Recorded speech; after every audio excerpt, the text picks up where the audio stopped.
Hello and a very warm welcome. You're watching News 9. First of all, viewers, a very happy Republic Day to one and all. In fact, today we are tracking and in fact beginning this broadcast with tracking all the celebrations which panned out today in the national capital and across the world as India celebrates its 76th Republic Day, marking the day the Constitution came into effect and the country officially became a republic. This day reflects the democratic values, cultural richness and unity of India's diverse population. The main event of the celebration took place at Kartavya Path in Delhi, where a grand Republic Day parade was held. The parade showcased India's achievements and progress, highlighting its military might, cultural diversity and technological advancements.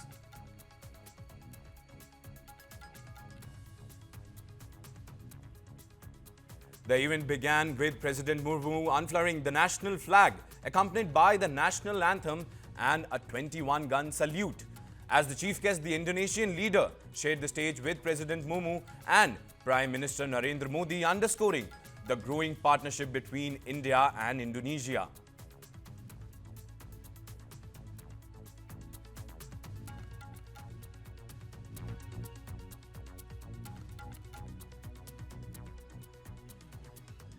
Well, as the Republic Day parade commenced with President Draupadi Murmu taking the salute, approximately 10,000 special guests gathered to witness the grand spectacle. In fact, this year's parade features 31 tableaus, including 16 from states and union territories and 15 representing central ministries and organizations, all revolving around the theme, in fact, Swarnim Bharat, Virasat aur Vikas, highlighting India's defense prowess, cutting-edge platforms like the BrahMos missile, Pinaka rocket system and the Akash air defense system were showcased. Making their parade debut were the Army's battle surveillance system, Sanjay, and DRDO's tactical missile Pralay were also showcased. Other military assets on display included T-90 Bhishma tanks, in fact also many other vehicles including and in fact the missiles like the Nag missile system and the Eravat mounted infantry mortar system was also put on display. For the first time, a joint tri-services tableau symbolizing the unity of India's armed forces was also presented.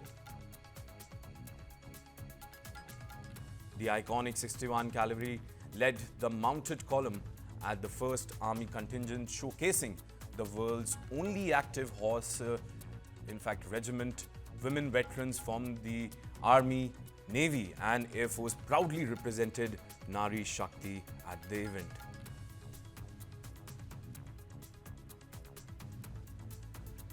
In fact, the Corps of Signals Daredevils performed their signature motorcycle stunts, a perennial crowd favorite, adding flair to the 90-minute parade. The grand finale featured an awe-inspiring flypast by 40 Indian Air Force aircraft, including C-130J Super Hercules, C-19 Globemaster and Su-30 fighter jets. 3 Dornier aircraft from the Indian Coast Guard added to the aerial display.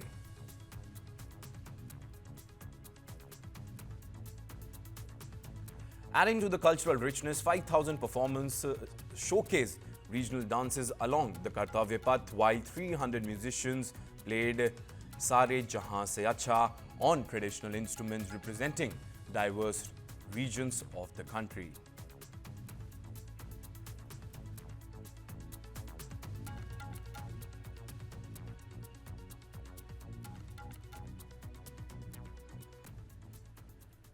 Well, Republic Day is incomplete without talking about this story. The Padma Awards were announced on the eve of Republic Day.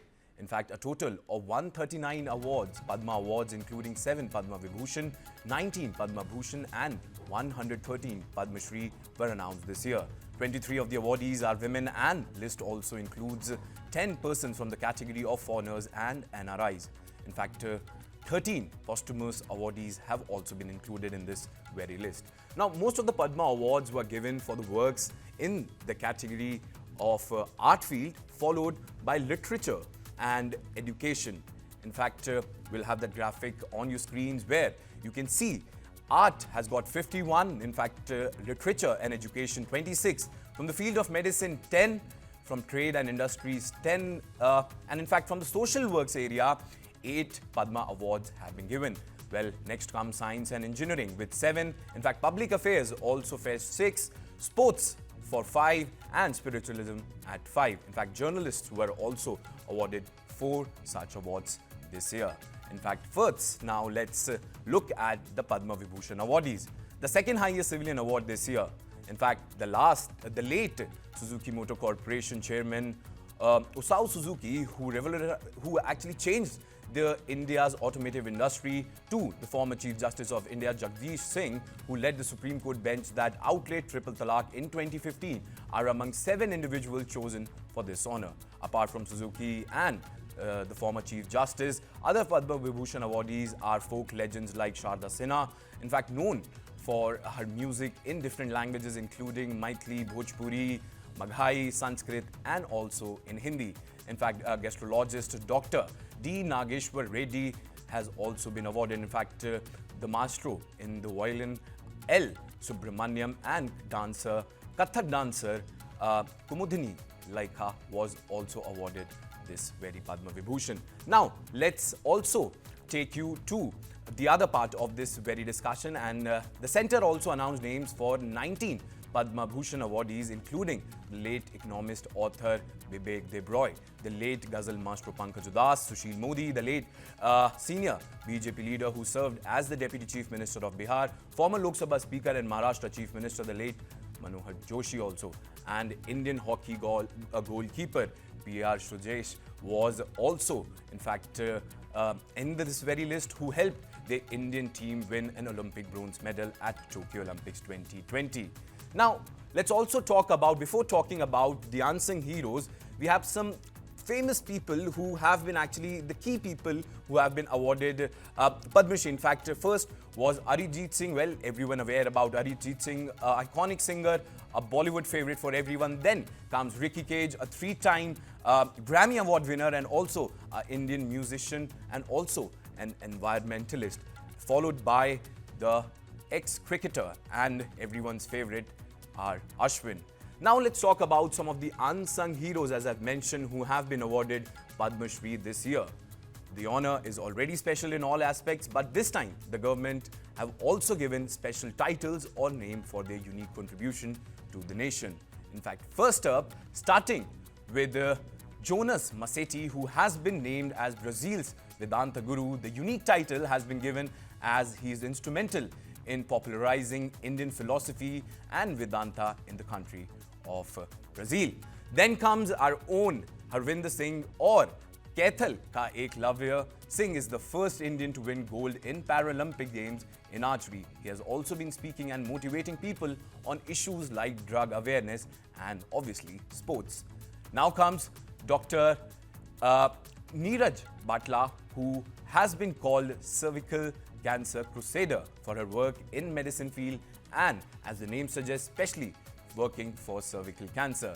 Next is Bhim Singh, a journalist who dedicated his life for the welfare of the Musahar community in Bhojpur, and that's why he has been named Musahar is Mission. In fact, next come is Tawil Thalaiva, or P.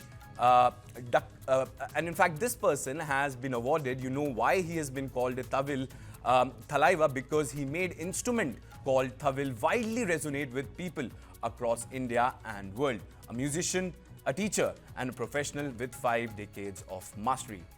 Next comes L. Hangsthing, a progressive fruit farmer from Nagaland's Noklak, who brought non-native fruit and vegetable farmings to the state and educated other farmers from around 40 villages. He has been awarded the title of Noklak's Fruit Men. Now comes the OG travel bloggers and the only duo on the Padma Shri list. In fact, the couple Hugh and Colin Gangster, a travel writer, in fact they are a travel writer husband-wife duo who have been writing about India's beauty for over 50 years. Together they have authored over 30 books and 3,000 articles. And in fact, now we have a veteran writer on the list, Jagdish Joshila, who has also written, in fact, widely written on nationalism, society and tribes for whopping 50 years. In fact, he has been called the Nimadi K novelist. Well, Nimadi, to give perspective, is a language which is spoken in the Remar region of Madhya Pradesh. Mr. Joshila has written extensively in Nimadi and Hindi languages.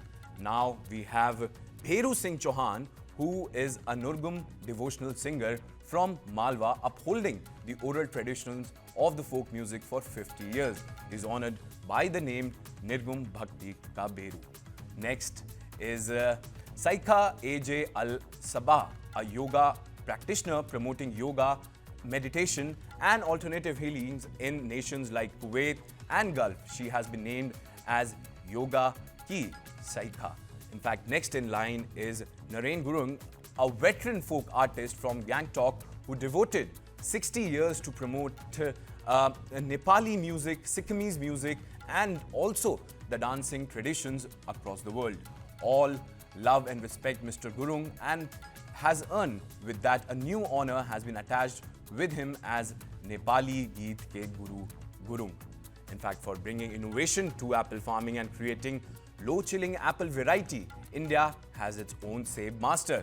In fact, Harniman Sharma, not only he developed one of its kind apple variety, but he helped over 1 lakh farmers with planting 14 lakh trees across India and in other nations.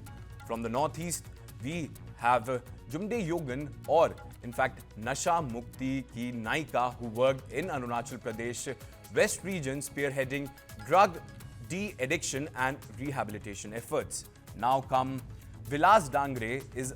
He is a visually impaired homeopathy doctor from Nagpur who dedicated his life treating lakhs and lakhs of poor.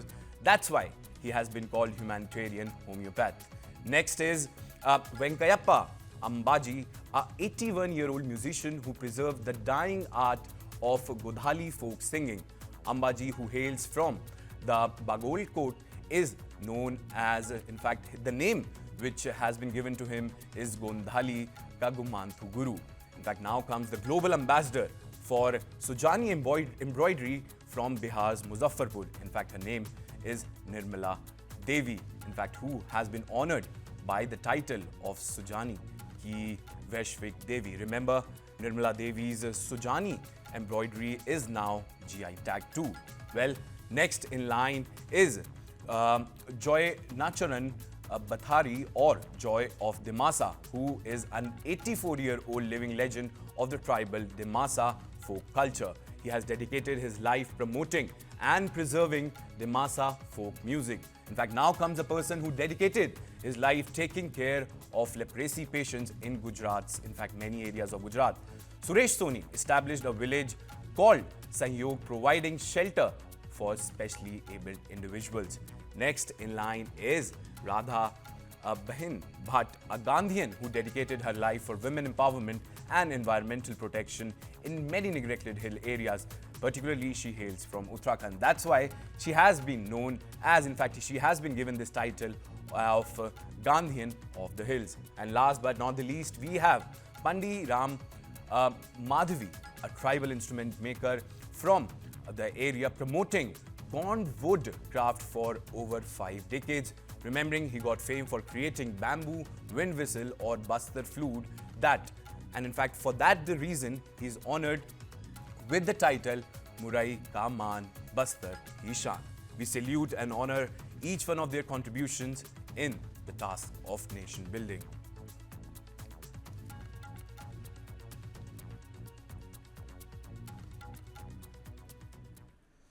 Well, staying with the updates coming in on Republic Day, in his Republic Day address, Tamil Nadu Governor R.N. Ravi made serious allegation against the state government.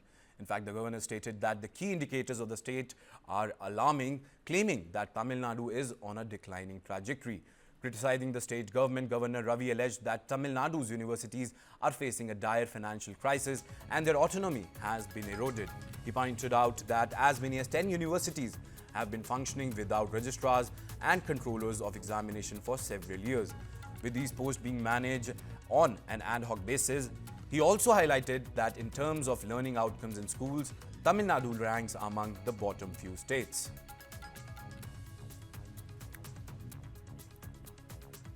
In fact, the governor says about 75% of our high school students in government schools cannot read even secondary standard textbooks, nor can they recognize all the two-digit numbers between 11 and 99.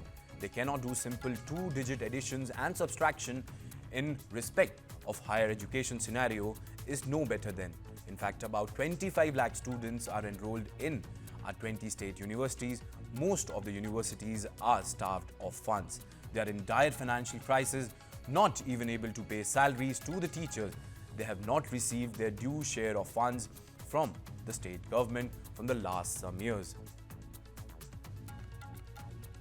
In fact, governor also says upright and honest university officials are framed in false and fabricated cases and subjected to humiliating police harassment. In fact, absence of vice chancellors particularly bring an university under the direct control of government, because the Secretary Higher Education acts as the de facto vice chancellor, in fact not allowing appointment of vice chancellors on this very flimsy grounds is a devious way to erode the autonomy of the university through backdoor.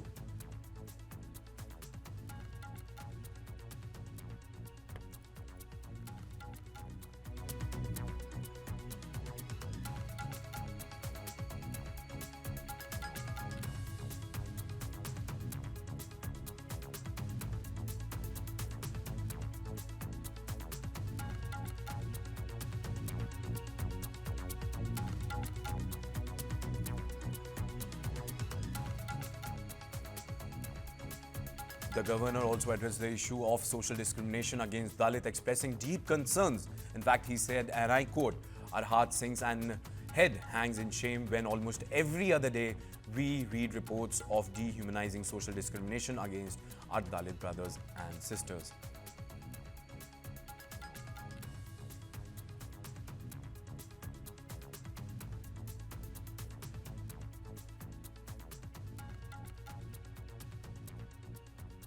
Well, now shifting focus to the national capital, where after the Aam Aadmi Party national convener Arvind Kejriwal questioned the deployment of Gujarat Police, Gujarat Home Minister Harsh Sanghvi responded by calling him a fraud. In fact, let's first provide you context to the story, what exactly transpired. The former Delhi Chief Minister questioned the presence of Gujarat Police in Delhi and asked what was going on. Taking to platform X, Kejriwal asked, in fact, I quote, "Read this order of Gujarat Police. The Election Commission has removed Punjab Police from Delhi and deployed Gujarat Police. What is going on?" In fact, reacting to Kejriwal's assertion, Gujarat Minister pointed out that the Election Commission has ordered the deployment of forces from multiple states, calling it a routine procedure. In fact, we'll get you what Gujarat's Home Minister has to say. In fact, he went on to say, and I quote, "Now I understand why people call you a fraud. Kejriwal ji, as a former Chief Minister, I'm surprised you're not aware of Election Commission's norms. They have requested forces from various states, not just Gujarat. In fact, the Election Commission of India has ordered SRP deployment from various states. A routine procedure. As per the request, 8 companies of SRP from Gujarat were sent to Delhi for the scheduled elections on the 11th. In fact, why the selective mention of Gujarat, Kejriwal ji? He further questioned Arvind Kejriwal. The war of words between the Aam Aadmi Party and the BJP has intensified as the assembly elections near.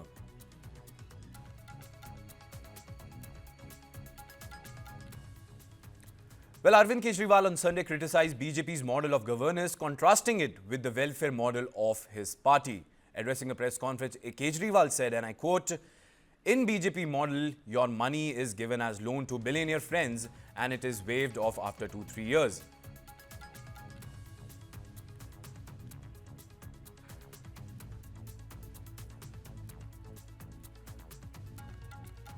कैसे अलग अलग नेताओं की जुबान से ये साफ कर चुकी है कि अगर उनकी सरकार बनती है, अगर आपने कमल का बटन दबाया तो ये सारी दिल्ली के अंदर मिलने वाली सुविधाएं बंद कर देंगे, क्योंकि ये उनके मॉडल के खिलाफ है। दिल्ली में फ्री बिजली बंद कर दी जाएगी, दिल्ली के अंदर फ्री पानी बंद कर दिया जाएगा, दिल्ली के अंदर सरकारी स्कूल बंद कर दिए जाएंगे, फ्री शिक्षा बंद कर दी जाएगी। इन्होंने साफ कर दिया कि दिल्ली के मोहल्ला क्लिनिक बंद कर दिए जाएंगे, फ्री इलाज बंद कर दिया जाएगा। दिल्ली में महिलाओं की फ्री बस यात्रा बंद कर दी जाएगी। 2100 रुपए की कोई योजना लागू नहीं की जाएगी। संजीवनी योजना जो बुजुर्गों के लिए है वो कोई योजना लागू नहीं की जाएगी। तो दिल्ली की जनता, अभी राजस्थान में इनकी सरकार बनी, सरकार बनते ही 850 सरकारी स्कूल बंद कर दिए, और जहां जहां चुनाव हुए जैसे ही चुनाव खत्म होते हैं बिजली के रेट दुगने तिगुने कर देते हैं। ये पूरे देश देख रहा है कि किस तरह से ये चुनाव खत्म होते ही सरकारी स्कूल बंद कर दिए, सरकारी बिजली के रेट बढ़ा दिए।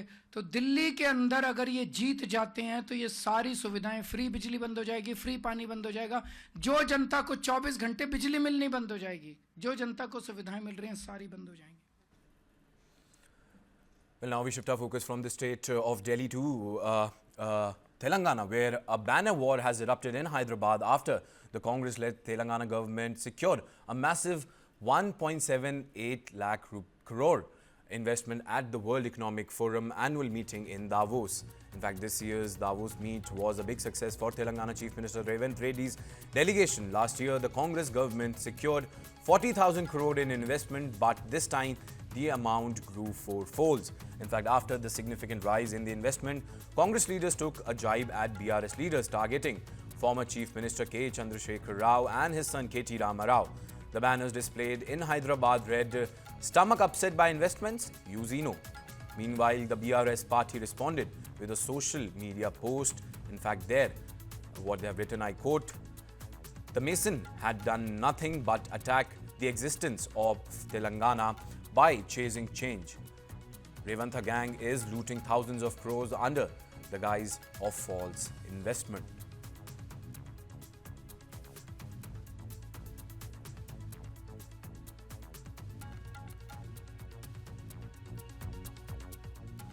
Well, now we shift our focus to the state of Maharashtra, where Mumbai police has intensified its investigation into the Saif Ali Khan attack case. The team is now in Kolkata to follow key leads related to the accused Shariful Islam, who allegedly entered India illegally from Bangladesh. In fact, sources reveal that Shehzad stayed in Kolkata for a few days after crossing the border and had procured a SIM card using fake documents. Acting on this information, a team of 4 Mumbai police officers left for Kolkata to further the probe. In another development, the Mumbai police recovered a pair of shoes worn by Shehzad during the very crime. The investigation has now shifted focus to Nadia in West Bengal, where the SIM card linked to Shehzad was found to be registered in the name of Jahangir Sheikh, a local resident.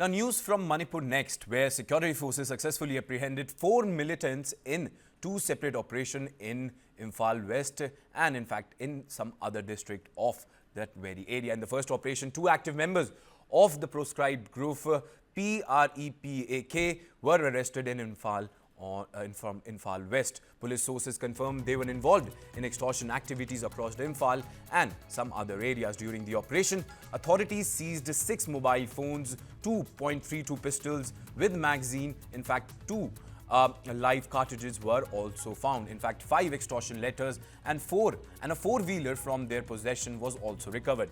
Meanwhile, in another operation, 2 cadres of the proscribed UKRA were apprehended in the Mojang village.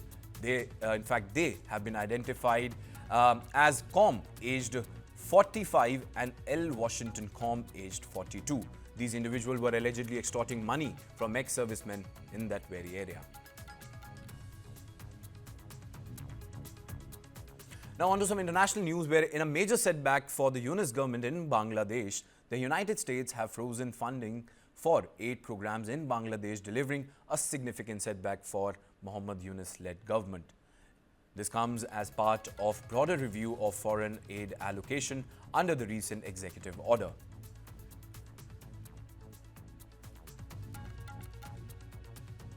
The United States Agency for International Development, or USAID, had issued a directive to halt all ongoing contracts, grants and assistance programs in Bangladesh with immediate effect. The decision was outlined in a letter to implementing partners on January 25th, following a stop work order from the United States Department. The move affected all foreign assistance, barring exceptions for military financing for Israel and Egypt. This abrupt suspension has raised serious concerns among US-funded organizations operating in Bangladesh as it disrupts critical projects in the very region. The implications are significant, with the United States being world's largest single donor of international aid, contributing whopping $72 billion in assistance during the financial year 2023. Stakeholders now face uncertainties as the review process continues.